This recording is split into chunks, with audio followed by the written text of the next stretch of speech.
All right, good morning, everybody. Welcome to you who are our guests this morning that we haven't had a chance to meet you yet. My name is Nate Roten. I'm the pastor here, and it's a pleasure to worship with you.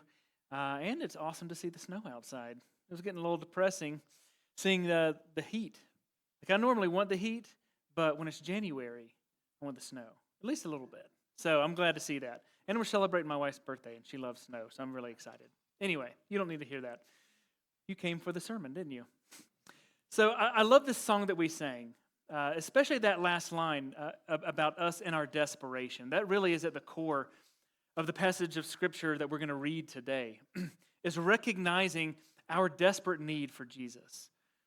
And especially in an age that champions, self-sufficiency, where you pull yourself up by your own bootstraps, get the job done.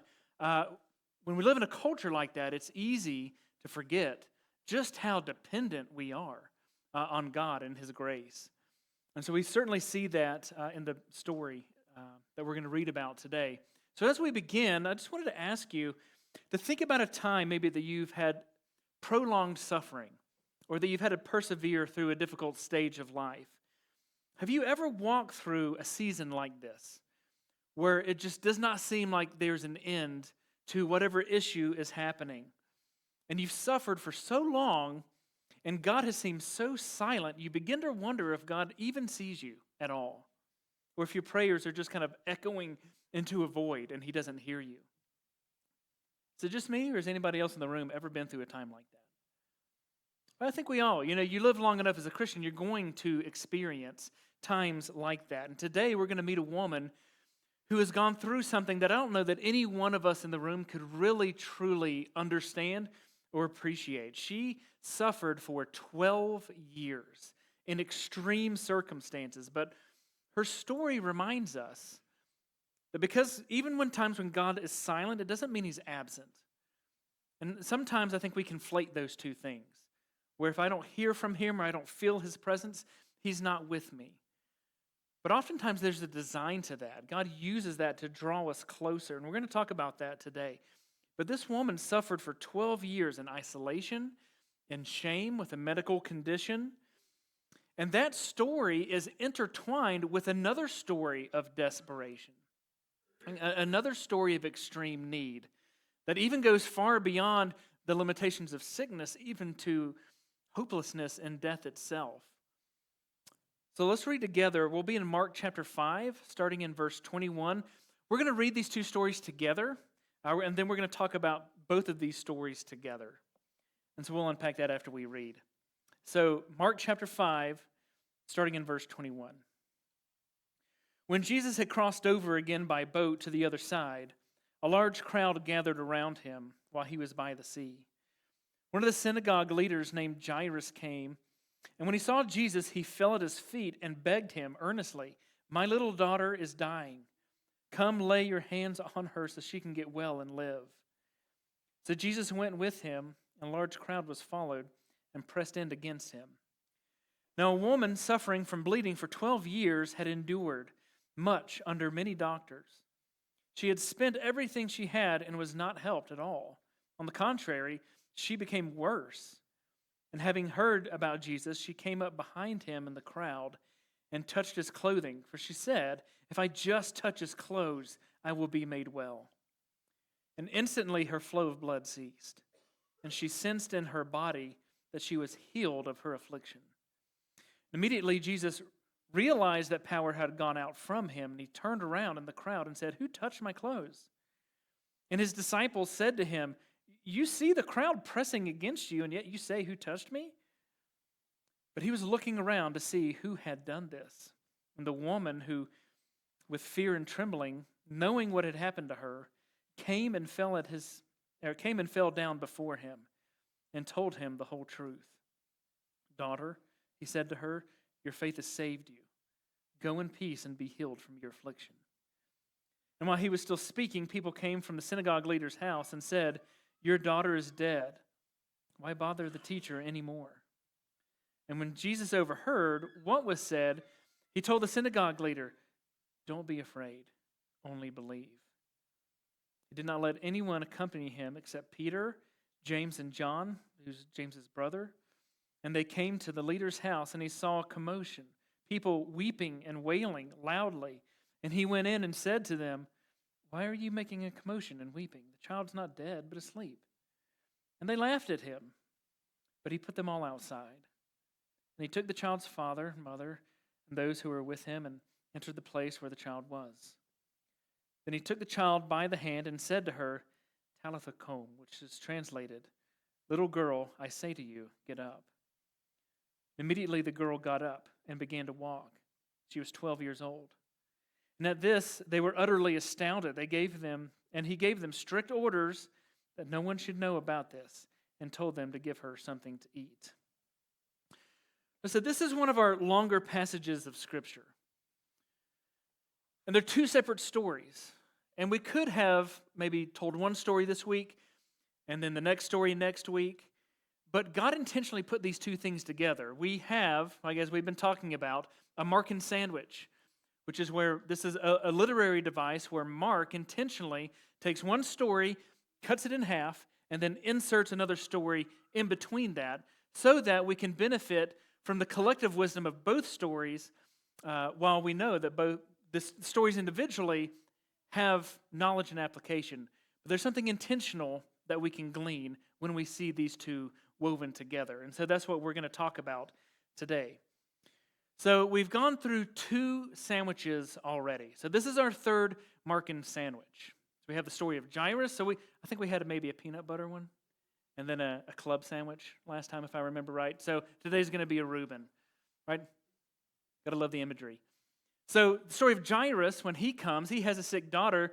That story is cut in half, and then this woman who has a chronically ill disease is inserted in the middle. So we're going to walk briefly through that structure. We're going to look at the top half with Jairus approaching Jesus, and then the woman with the issue of bleeding, and then we're going to get back to Jairus and see how that story unfolds as his daughter eventually dies.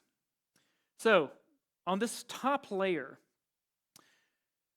let's orient ourselves. So we were, last week, if you remember, we were in the region of the Decapolis. And the region of the Decapolis is a combination of 10 different Gentile cities. They're Greek cities that kind of formed a political alliance. So Jesus, for the first time in Mark's story, wanders from Jewish territory into Gentile territory. And that's where he met the man who had a legion of demons plaguing him. Jesus released him from that type of bondage. Before that, we had them traveling over the ocean where Jesus calmed the storm at sea with his disciples losing their minds, fearing for their lives.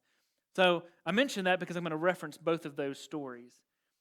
So the region of the Decapolis was on the east side of the Sea of Galilee. And now they're traveling back to the west side of the Sea of Galilee.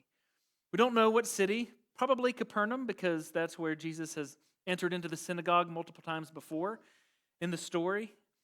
So now he's come back, and we have Jairus approaching him. So I want to spend a little bit of time on who this guy is. We don't have a lot of biographical information. Really, all we have is what's here in the story. But a couple things to note. But he's a synagogue leader. Don't know if he's a Pharisee, but he is certainly a religious leader in his community. Right? That's important to understand. He's a father. That's important to understand. He cares about his daughter. Evidently, it's getting so bad that he goes to Jesus. We don't know if he went to a doctor like this woman had gone to doctors previously. But the reason I bring this up is that the interaction between Jesus and religious leaders, what has that been like up until this point? Negative, right? It hasn't been good. They're butting heads. The religious leaders, and in Capernaum, if this is where this is, or even in the surrounding areas, they don't like Jesus. And then they acknowledge his power. They can't deny that Jesus heals, that he's casting out demons, like all the things that he's been doing that has made him famous in the region. They can't deny it, but they also don't want to acknowledge that Jesus is who he says he is. So they say that, well, you have power because you're in league with the enemy. And so we saw how all that played out. So this is Jairus. He is friends with those people. And yet, he comes to Jesus in a very different way. I want to make sure that we see that. He is very much like a salmon who is swimming against the flow of what his contemporaries think. They don't like Jesus, but he comes And he approaches Jesus. And he has the clout because he's a religious leader, because he is a figurehead in the community. He's able to approach Jesus face to face. So he comes, but he actually comes just like the demon-possessed man came to Jesus. Jairus did not depend on his clout to come and be like, okay, we're fellow rabbis. Right? We're kind of on the same level, so now I want you to come to my house and do this or that. Jairus didn't appeal to his status.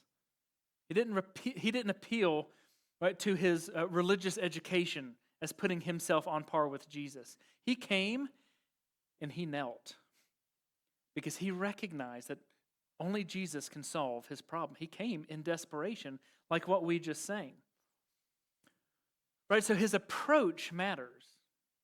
It matters because it separates him from the doubt of the other Pharisees. It shows his extreme need, his belief, again, contrary to what his co-workers believe about Jesus. He believes that Jesus is who he says he is, or else he wouldn't come and literally beg like he did. And this shows kind of the first pendulum swing. If you think about all the people that Jesus came to interact with and save, right, there's a very broad spectrum of the type of people that he came to enter into the world to. And this is on one side. This is the religious elite. But he came to someone who has prestige and authority, at least in the Jewish community. If you go one story before that, Jesus enters into Gentile territory and interacts with and delivers and saves one of the most sad cases of someone outside of the covenant people of Israel. A Gentile who is utterly lost and completely enslaved in enemy territory. Right, so that's another pendulum swing. Outside of the people of God, but within the people of God, Jairus demonstrates his extreme need of Jesus. Okay? And despite that he's on this side of society, under the upper crust, right, he doesn't appeal to that. None of that matters. His appeal is to Jesus alone. Right? So his story combined with the other story that we're about to get into, it shows the broad spectrum and understanding that no one is beyond the reach of grace. Jesus could have rejected Jairus as another religious leader that was going to try to shut him down, but he didn't. He accommodated him as well. Right? So it just, as we begin, I want you to see and understand, and maybe even ask yourself the question, when things like this happen to you, like when you are in a moment of crisis, and you are faced with the reality that you can't solve your own problem, who do you go to? If it is a medical issue, do you go to the doctor first or do you pray first? Not to discount doctors, I'm not saying that. Like I go to the doctor all the time. But my first move, is it to call the pediatrician when one of my kids is sick? Or is it to pray that God would have mercy on my kids? Okay, then I go to the doctor. Because doctors are part of what God uses to heal, right? But it shows us where our faith and our trust is. Is it in worldly things? Or is it in heavenly things? Is it recognizing that Jesus does have the power and authority? Right? I can easily see it here. It's a lot more difficult to apply it to my own life in the world that I live in, that Jesus can do the same thing for me that he does for people who are in Scripture. It's a very telling question if you ask yourself that. So now this story, though, is interrupted. Now that exchange is over, and this commotion is happening. First, the crowd is gathering, and is pressing in on Jesus and his disciples from every side. And again, in Mark, crowds are typically not good things. They're hindrances to what Jesus is doing, or hindrances of people getting to Jesus. But now we have this middle section of the sandwich, of this woman approaching Jesus. This middle layer. And what's interesting about this story is it makes me think about the story of Lazarus. If you know John chapter 11, and the story of Lazarus, Jesus gets word that his friend is sick, but he intentionally delays. For like 4 days, he waits to make sure that Lazarus is dead, and like really dead, and recognizably dead by everybody else around him, because his purpose was to go and resurrect. That sort of thing is happening here. There's a delay, because Jairus' daughter's not dead yet. She's sick. And yet, this interaction delays Jesus from getting to Jairus' house, and she dies. So there's an intentional delay that results in the death of a loved one. And so I just mentioned that because if you try to put yourself in Jairus' shoes, I would be thinking that. Like, if you hadn't delayed Jesus coming to my house, my daughter would be alive. You can see just how instantly, like, anger and bitterness could have entered into his heart. But while this interaction is taking place, messengers from Jairus' house come to him and report that she's gone. And not only that, they give a recommendation to him. Let Jesus go help somebody else. Stop bothering him. You know, the undercurrent of that statement being he can't do anything now. Death is death. That's the thing that's not reversible. So let Jesus be, and then, probably beckoning him to come and mourn with the rest of the family. And what's powerful about this moment, and why I love that these two stories are put together, is because Jesus just finished healing this woman. Okay, let's rewind the tape just a little bit. The encounter that happens between Jesus and this woman is she navigates to him. And I want you to put yourself in her shoes for just a minute. She is an outcast. Like, if you were here when we talked about the leper, it reminds me a lot of his story. He was completely exiled from society. And that's what this woman was. In fact, let's go back to her story for a minute.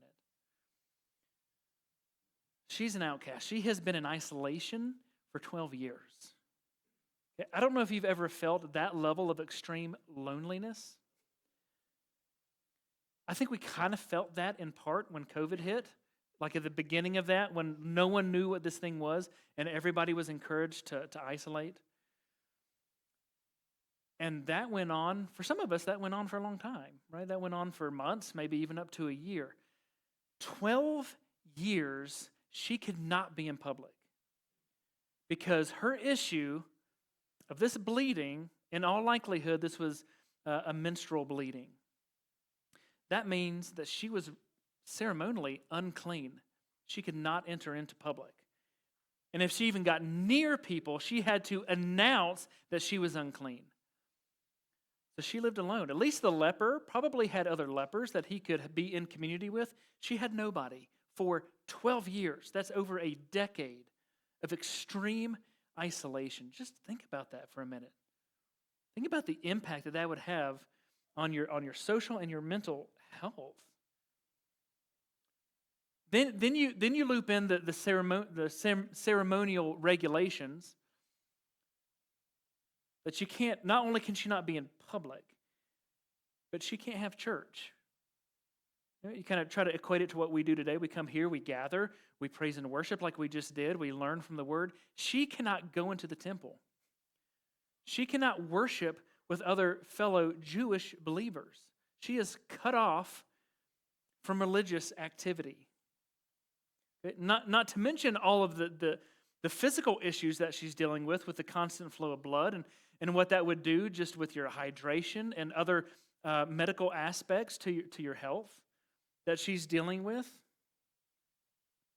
I mean, this woman, no one, I don't think, none of us could fully understand what she endured. Right? And the shame of having to announce herself is there. The shame of what other people thought about her is there. In the first century, if you were suffering in this kind of way, people thought that you did something wrong, but that God is punishing you for some sort of unconfessed sin.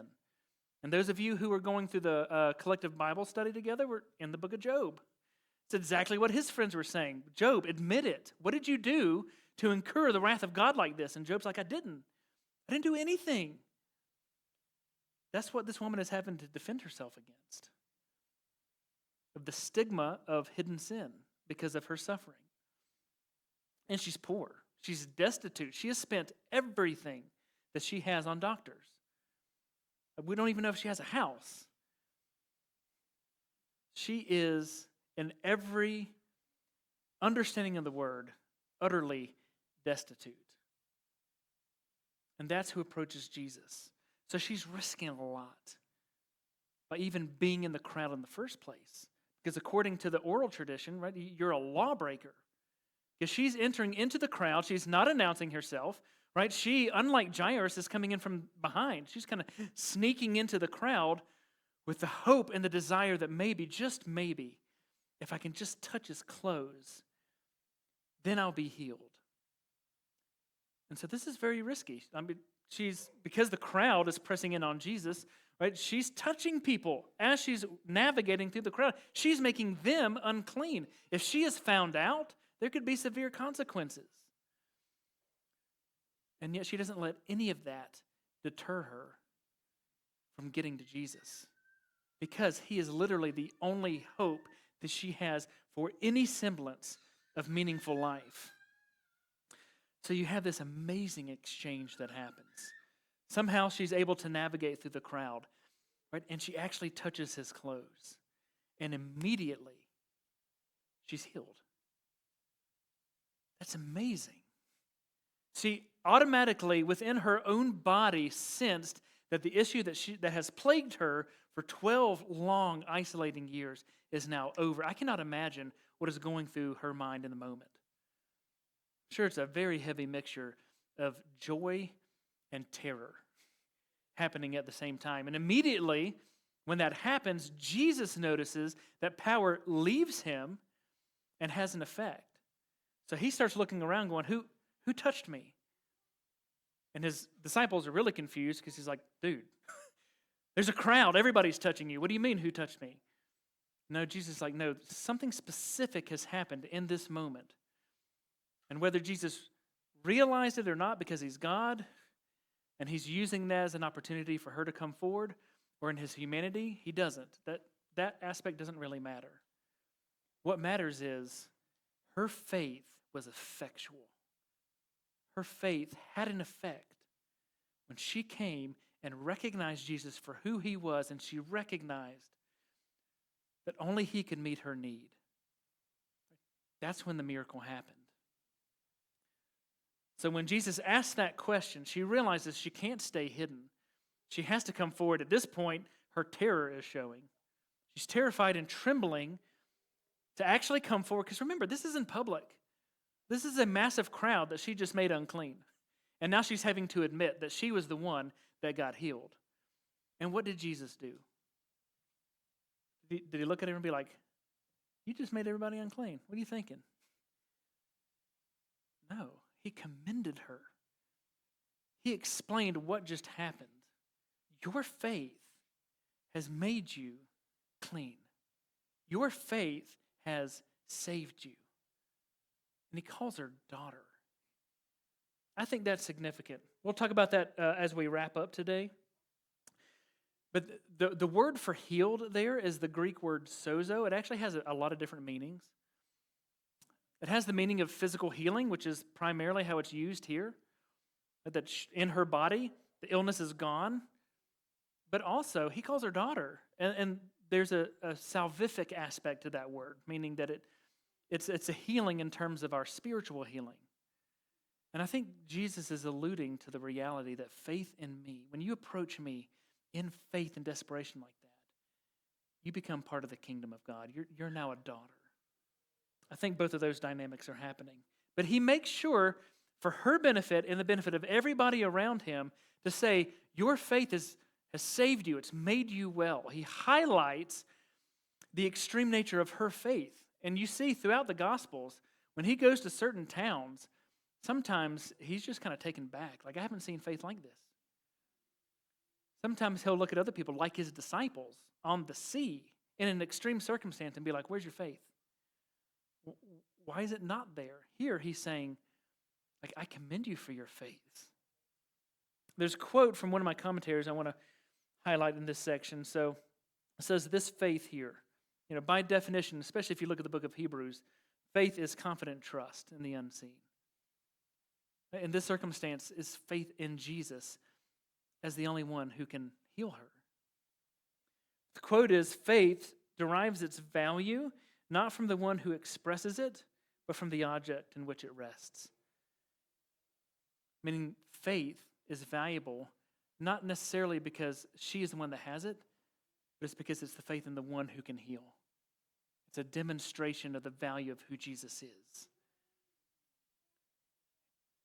Anytime that we witness to somebody, right, that's the trajectory. Yes, we have to have faith. That faith has to be expressed. We have to acknowledge Jesus as Lord. But it's in the acknowledgement of what? Who Jesus is and what he can do. And that's why her faith was effectual, because it was about Jesus, not any kind of thing that she did. It's in the object of that faith. So he says, helps her understand what just happened. And then what did he say? Go in peace. She has not had peace in 12 years. Her body has not known peace physically with the sickness because she's a castaway. She hasn't had peace internally. She hasn't had peace socially. She hasn't had peace spiritually because she hadn't been able to join the gathered assembly. She has not had any semblance of peace in over a decade. Could you imagine what she is feeling in this moment when the Prince of Peace looks at her and says, go in peace? I can't imagine. Okay, so all of this is the pretext for what he then goes and says to Jairus. Right? And again, before we get there, she is the opposite end of the spectrum. Jesus came to redeem, right, those who are at the center of society, who are at the upper side of societal life, and he comes for the lowly. He comes for the broken. He comes for the unknown. We don't even know her name. She's a Jane Doe.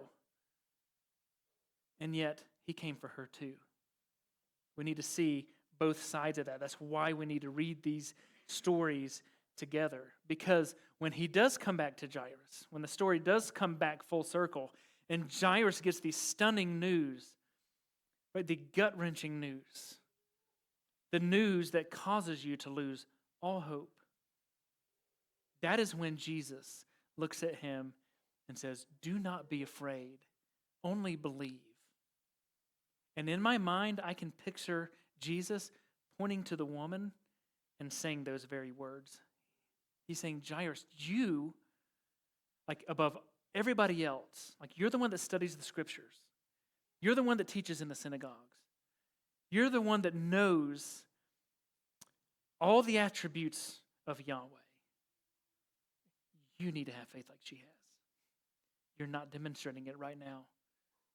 Even in the most dire of circumstances, even in death itself, all things are possible with me. So stop fearing. That's the gist. Don't be afraid. It's also don't fear. Same thing he told his disciples when they were on the sea in the middle of a storm that was about to claim their life because their boat was about to capsize and turn over. And in the midst of that, what did Jesus say? Where's your faith? Stop being afraid. We'll talk about this toward the end, but the highlight, one of the key highlights, right, of both of these stories being together is the nature of faith and this counterintuitive faith that we are called to have. It's counterintuitive to think that the dead can be raised. Jesus hasn't done that yet. Put yourself in Jairus' shoes. No one's been raised from the dead. And yet Jesus says, still believe? How? How do I do that? That's the level of faith that we are called to have. That is what's being accentuated. So to demonstrate this, Jesus continues his trek toward his house. And so he's helping Jairus in this moment to recognize, okay, you may have thought that this delay was a bad thing, or that it resulted in your daughter's death. I'm trying to help you understand it's not a hindrance. Okay, what I did for this lady is actually a help to your faith. Okay? This delay is like the crucible that is forming your faith in this moment, because in the most dire of circumstances, I'm forcing you to make the decision, will you trust me or will you not trust me? He's helping Jairus strengthen and embolden his faith through an impossible circumstance. Can anybody relate to that? This is a call for us to trust Jesus in the same way. in the face of impossible odds. So Jesus goes. Interestingly, he only takes 3 of his disciples. They're all with him. They're all traveling back and forth on the Sea of Galilee. But he only takes, at the first time we see where he kind of collects his inner circle of disciples. Peter, James, and John accompany him to Jairus' house. And then, of course, Jairus is with him. He meets up with his wife. And he meets up with the family who's mourning. And then in all likelihood, because it was pretty standard for the day, there's some professional mourners that are mourning there as well. They're hired in to kind of set the atmosphere for the family to be able to mourn properly. So they're probably professional wailers that Jesus comes into contact with when he gets to Jairus' house. So everybody's making this commotion. It's the beginning of a long procession of grief for the family. So Jairus gets there, they talk, and Jesus looks at everybody, much like he looked at his disciples, and goes, "Why? Why are you doing this? Why are you crying? She's not dead. She's asleep," which, again, for the time is a pretty well-known euphemism for death. But Jesus is trying to help them understand, with me, death is as temporary as going to sleep and waking up again. But he was met with resistance. Right? Everybody made fun of him. They mocked him for that. And so you have these naysayers who are in this procession of grief and mourning that Jesus and his disciples are walking into, and I think this is a teachable moment for them. They are on a mission. Jesus is about to demonstrate his authority over death itself. You have people who doubt that.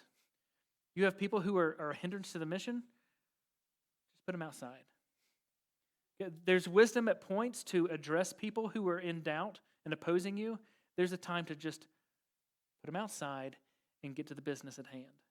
So Jesus teaches them, okay, we're not going to talk to them. We're not here for them right now. We're here for the family. We're here for this little girl. We're here to demonstrate my power and authority that I've been demonstrating since the beginning, right, of this gospel. We've seen Jesus' power and his authority over every realm of existence. And so Jesus comes in, he shuts the door, the naysayers are outside. Then he's with his 3 disciples, he's with the family, Jairus and his wife, and he speaks to this little girl. He speaks to a corpse. And she comes back. This is the first recorded resurrection in the New Testament. Because the author of life is speaking life. And when the author of life speaks, the object to which he speaks has no choice but to respond. So she resurrects, which is the foreshadow of what we're all going to experience one day. But again, this is Jesus in the moment demonstrating his power and authority over sickness before, now over the grave. And he shows compassion for her. He asked for them to give her something to eat. I would imagine you'd be pretty famous if you came back from the dead. So he wants her to eat, to care for her physically, and make sure no one comes because of the miracle, right? We saw this unwanted attraction from all of his miracle working. So he said, don't speak about this. This isn't for them. This is for you. This is for you to know who I am. This is for you. You have no excuse to doubt me anymore. Okay? Of all the things that can happen in your life in varying degrees, from just a scrape on the knee here and death itself up here. Okay? Jesus conquered that, which means he can conquer everything else. Anything that we go through, Jesus has already conquered the worst. So he can help you overcome anything else that you walk through in this life. Who will you still trust when all hope is gone? That's what this story is asking us. Who are you going to trust? What emotion in you are you going to act on? Are you going to act on fear? Are you going to act on doubt? Are you going to act on skepticism? Are you going to laugh and mock like those naysayers did? Or are you going to trust? Or are you going to have faith that Jesus will still show up? He responded. He responded to the woman and he responded to Jairus. He responded to their needs. Now, it wasn't on their timing. For, for the lady, she had no doubt been praying for 12 years. And she's a Jew. She's going to ask God to heal her. Of course she is. And yet, Jesus had a purpose for her pain. It's very difficult for us when we endure hard things and we don't feel God's presence. And we ask the question, why? Why won't you take this away from me? Why won't you heal this? Why won't you repair that? We want it to happen on our timetable. But we see such a small, minuscule part of the overarching picture that God is weaving together. I personally don't believe that any amount of prayer would have healed this woman up until this point. Why? Because God had an intentionality to heal her in this moment. Because in this moment, her faith helped Jairus' faith. It's an interwoven story that God has the details and we don't. So when I can't give a satisfactory answer for why people endure what they endure. Even things in my life, I'm like, why? I don't understand. The one thing that we can come back to is the character of God. Is he faithful? Is he just? Is he loving? Does he have his own purpose and timetable? If he does, then I can trust him. And I don't need all the details.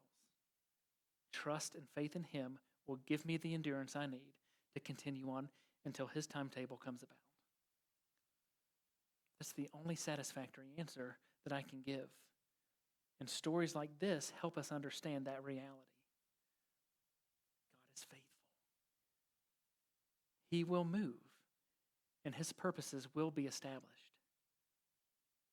But we have to trust him in the meantime.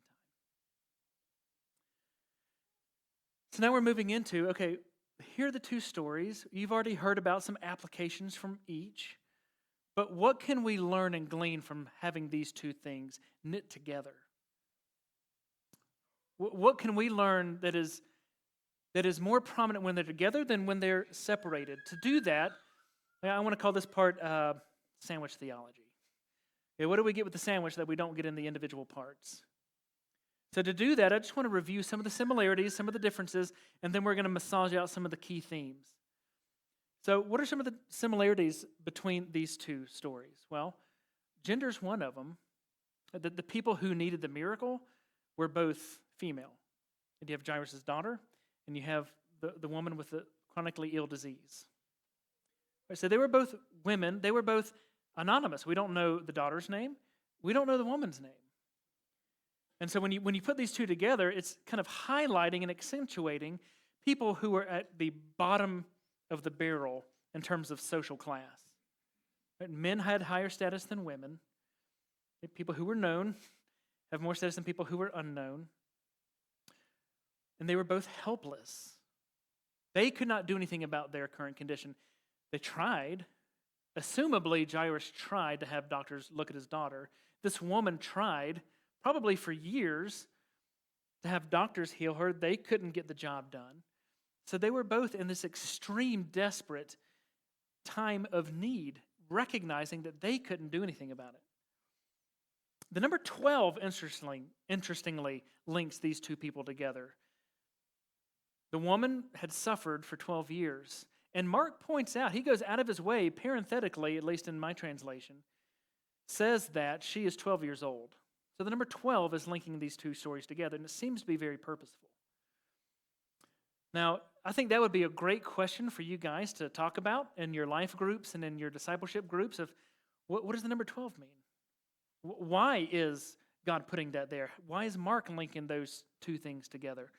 Personally, I think that the number 12 is a number of completion. You have the 12 tribes of Israel that rounds out God's old covenant people. You have the 12 apostles that round out God's new covenant people.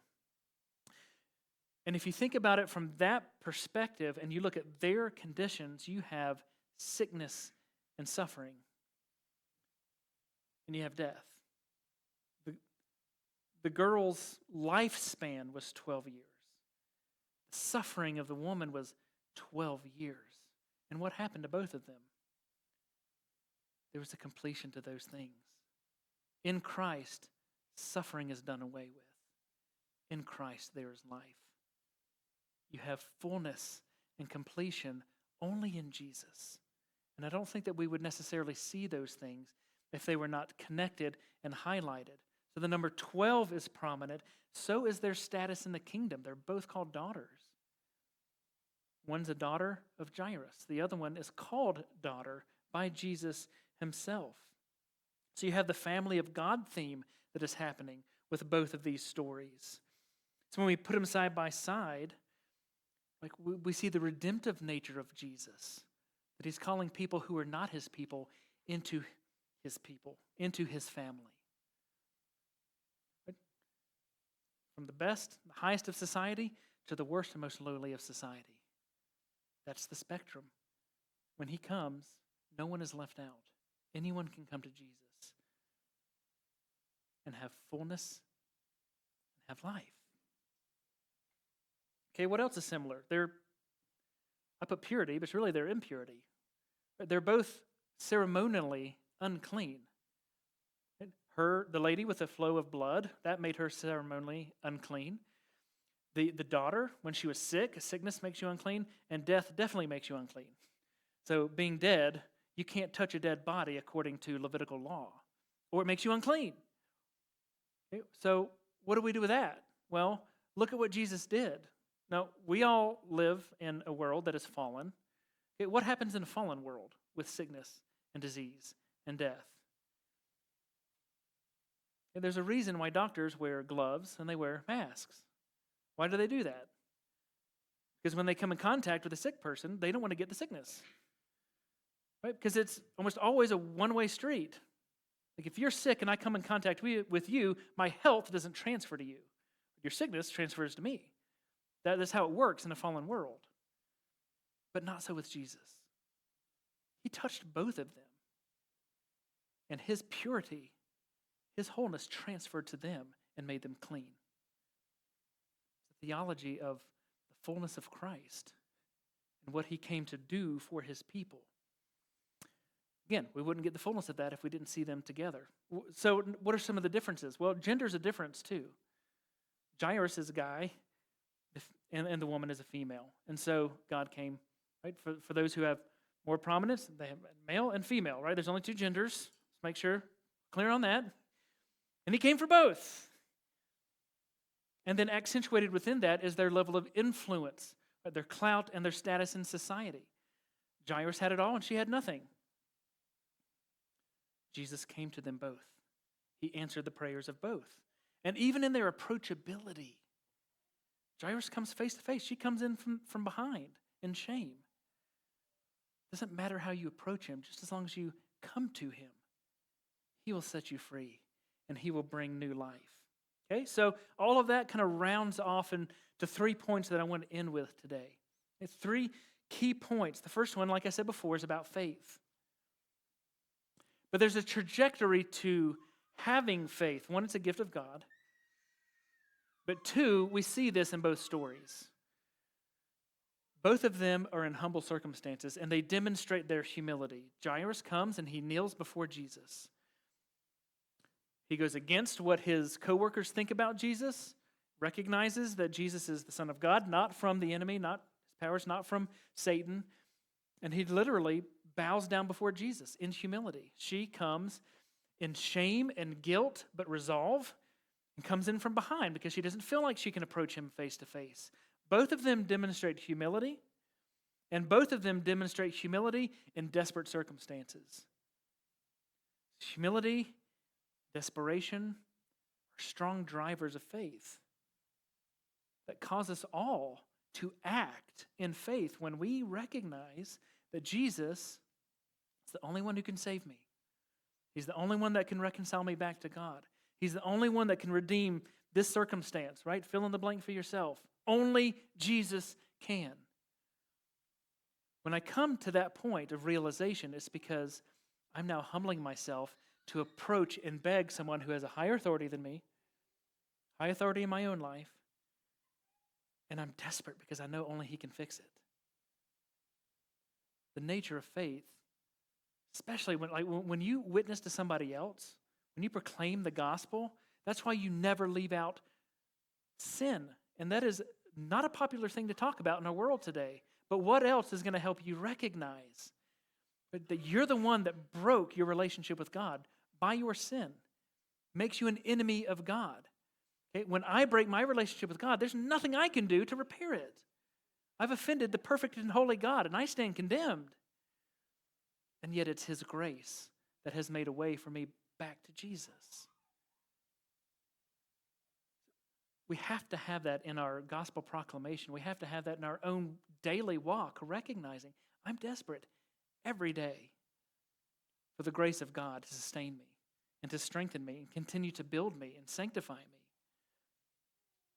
I need to have faith like she had, not like Jairus. Because even though it's logical for him to doubt when his daughter dies and no one has raised the dead, therefore, I think we can all give him a pass. But that's not what Jesus calls him to. Jesus calls him to an unbelievable faith, literally an unbelievable faith, a faith that is different than the world. We may call that hope for the world. We are called to trust Jesus and believe in Him despite the worst circumstances. Things that could not be possible are possible with Him. Therefore, I trust. She demonstrated that. But there was a point with Jairus where he faltered. And Jairus used her story to strengthen his faith, which leads to the second point, is that our stories are intertwined with one another. It's how God sovereignly works out His plan through our shared experience and existence. We were never meant to live our lives in silos and in seclusion. Now, raise of hands. How many of you have gone through something extremely difficult and you just couldn't wait to tell everybody about it? But that's not how we work.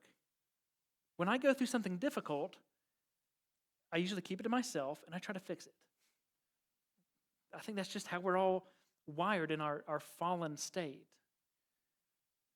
But think about what would have happened to Jairus if he did not have that woman's interruption. Jesus used her story to benefit him. It was to strengthen his faith. And the occasion of Jairus grabbing Jesus, right, and trying to get him to his house was the occasion for the woman to come and approach Jesus. Their two stories are linked. And God is sovereignly using each other's stories to strengthen the individual. And that happens on a grand scale within the body of Christ. My story of suffering and hardship should not be lived alone. Of course, there's wisdom in how you share that with others. But part of what can give you perseverance in a time of hardship and testing that you may be going through right now is the realization that it's not just for your benefit. That could be for someone else's benefit too. If that's the case, maybe I can endure this with a little more faith than I would have otherwise. God links our stories together. And then thirdly, of course, clearly this is about the supremacy and authority of Christ. We've seen that, it is just everywhere in Mark. Jesus' authority over everything, every realm of existence, over the kingdom of the enemy that's trying to be established in the earth, over sickness, over death, over everything. Jesus' supremacy is there. His authority is confirmed. So as we come to a close today, what I want you to walk away with is the encouragement. It doesn't matter what the circumstances are. And I know that's easy to say when we're not in the heat of it, because we're not experiencing all of the emotions that come with it. But even in the suffering, still act in faith. I would say especially in the suffering. We don't have to demonstrate faith when things are going well. When things are not going well, that it matters, right? That it's expressive and that God uses that to sanctify us. So if it's true that Jesus is the Son of God, He's sovereign over sin and death, and He's full of mercy and compassion and love toward the desperate, then you can trust Him. You can trust Him with your pain. can trust Him with the perceived delay that you're experiencing. You can trust Him with your future because He's faithful. This moment, whatever you're going through, is given to you as a gift so that that faith can be realized and that faith can be strengthened. So don't let fear win. Don't let fear overcome your faith. And don't believe that the delay that you're experiencing means denial, that that's God's answer. It's used for your benefit. Come to Him in faith, right? His timing's perfect. Ours never is. But His power is limitless, and His grace is limitless, and it's personal. It's experienced between a father and a son, or a father and a daughter. So what feels like interruption may be the very miracle that someone else needs, right, that will strengthen your faith at the same time. So my encouragement again to you is to have the faith of this woman. Let nothing be a barrier between you and Christ and seeking Him, and trusting Him, and in His sovereign timing, believing that He will be faithful. Let me pray. Father, I thank You for things like these. I thank You that Your word is not always easy, easy for us to take. Sometimes it can be lighthearted and it can radiate with joy. Sometimes it cuts. Sometimes it forces us to see our own failures and shortcomings where we don't fully trust You. So I thank You for the fullness of Your word that cuts against my sensitivities at times. Because that's where I grow. That's where You as the gardener prune your trees so they're more fruitful. Cut off the dead parts. Cut off the unhealthy and diseased parts. So Father, I pray that this story, these two intermingled stories today, prune us in some way, and that encourage us to have a deeper faith than we have maybe expressed in the past. As we hold on to who You are, knowing who You are, how You've explained Yourself in Scripture, how we experienced your attributes in the past. We recognize that all of our stories are interwoven with one another. My pain becomes a catalyst for other people's faith. And knowing that doesn't make me arrogant. It should continue to humble me, recognizing that You use me to that degree for Your glory. It's about You. It's not about me. So thank You for the truth to today, Father. Help us to apply it this week and moving forward as we continue to experience heartache because we still continue to live in a broken world. But we do that with a holy and perfect God who has authority over all of those broken things. And all of those pains that we experience are purposeful in Your hands. And I thank You for that, and I praise You for that. So strengthen our faith, strengthen Your church, and may You be magnified, I pray, in Your name.